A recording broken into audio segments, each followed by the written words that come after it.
পকেটে 2 টাকাই পড়ে আছে, কিন্তু কুড়কুড়ি খেতে মন যাচ্ছে। কি যে করি? আইডিয়া! দোকানে একটা কুড়কুড়ি দাও তো। এই যে এখানে একটা আছে, নিয়ে যাও। আচ্ছা ঠিক আছে।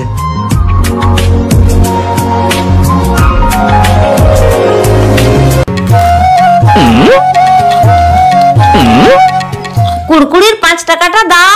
দাঁড়াও, আর 2টা খেয়ে দিচ্ছি। रुको जरा सबर करो। 2 টাকা ধরো, প্যাকেটের ভিতরে কিছু কুড়কুড়িও আছে। কালকে বাকি 3 টাকাটা দিয়ে যাব, আর এই কুড়কুড়িটা খেয়ে যাব।